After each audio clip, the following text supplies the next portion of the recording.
नमस्ते प्रणाम। रोलक के बीच में फिर से आगिल बनी एगो तड़कता भड़कता झूमर गीत लेके। ऐसा गीत रोलो अभी सुन लेना कम जाता है। गीत के पूरा जरूर सुनी जा। हमार माई गावत रही है तो यही सुन के से सीखले बनी। अरे आगना बहार है तो टूटा है बढ़निया, आगना बहार है तो टूटा है बढ़निया। ए होरी के लाल सासू गोरिया वे बाबा भैया, ए होरी के लाल सासू गोरिया वे बाबा भैया। आंगना बहार है तो टूटा है बढ़निया, आंगना बहार है तो टूटा है बढ़निया। ए होरी के लाल सासू गोरिया वे बाबा भैया, ए होरी के लाल, ए होरी के लाल सासू गोरिया वे बाबा भैया। ए होरी के लाल का तू सासू हो बाबा गोरिया वालू, का तू सासू हो भैया गोरिया वालू। ए होरी के लाल नैहरे से बढ़नी मंगाई, ए होरी के लाल नैहरे से बढ़नी मंगाई।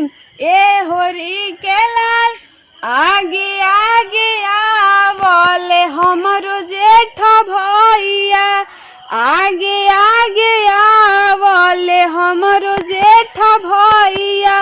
ए होरी के लाल ताही पीछे बढ़नी के भंडार, ए होरी के लाल ताही पीछे बढ़नी के भंडार। आंगना बहार है तो टूटा है बढ़निया, आंगना बहार है तो टूटा है बढ़निया। ए होरी के लाल ननद गोरिया वे बाबा भैया, ए होरी के लाल गोतिन गोरिया वे बाबा भैया। का तू ननद हो भैया गोरिया वालू, का तू गोतिन हो भैया गोरिया वालू। ए होरी के लाल नैहरे से बढ़नी मंगाई, ए होरी के लाल नैहरे से बढ़नी मंगाई। आगे आगे आवले भैया विनायक भैया, आगा गया आवले भैया राहुल भैया, आगा गया आवले भैया अजीत भैया, आगा गया आवले भैया अरुण भैया, आगा गया आवले भैया अरविंद भैया। ए होरी के लाल ताही पीछे बढ़नी के भंडार, ए होरी के लाल ताही पीछे बढ़नी के भंडार।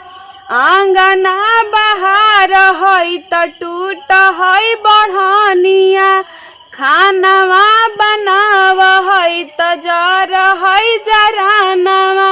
ए होरी के लाल भसुर गोरिया वे बाबा भैया, ए होरी के लाल सासू गोरिया वे बाबा भैया।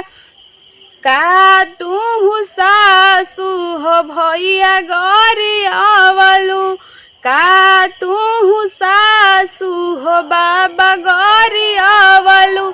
ए होरी के लाल नैहरे से गोईठा मंगाई, ए होरी के लाल नैहरे से लकड़ी मंगाई, ए होरी के लाल नैहरे से जरावना मंगाई, ए होरी के लाल नैहरे से गोईठा मंगाई। आगे आगे आवले पापा हो फलाना पापा, आगा आवले पापा हो चिलाना पापा। ए होरी के लाल ताही पीछे गोईठा हजार, ए होरी के लाल ताही पीछे गोईठा भंडार, ए होरी के लाल ताही पीछे गोईठा भंडार। आगना बहार है तो टूट है बढ़निया, आगना बहार है तो टूट है बढ़निया। ए होरी के लाल सासु गरिया वे बाबा भैया, ए होरी के लाल सासु गरिया वे बाबा भैया। नमस्ते प्रणाम, हम अलकारिया रुआ लोग के बीच में ये बहुत ही प्यारा झूमर गीत रहला। पता ना रुआ लोग इनके पसंद पड़ेला कि ना, लेकिन हम एक बहुत गाइना हमरा के अच्छा लागेला। तो रुआ लोग कमेंट में बताएम जा कि कैसन लागल, और लाइक कर देम जा, चैनल के सब्सक्राइब कर देम जा अगर हमनी के चैनल पे नया बानी जा। तो रुआ लोग देखत रह जा झूमर गीत भोजपुरी। और हाँ, एगो पिछला बार एगो बात बोलले रहनी कि एगो और भी हमनी के चैनल बटे जे पे हम कॉमेडी बनाई ना, जौन चैनल के नाम है हमार भोजी 2020। तो अगर वो लोग की कॉमेडी देखे के होके अलकारिया के, तो हमार भोजी 2020 के सर्च मारी जा, जाई जा देखी जा। एक साथ दी विदाई, अगला वीडियो में फिर से मिला जाए। बहुत बहुत धन्यवाद।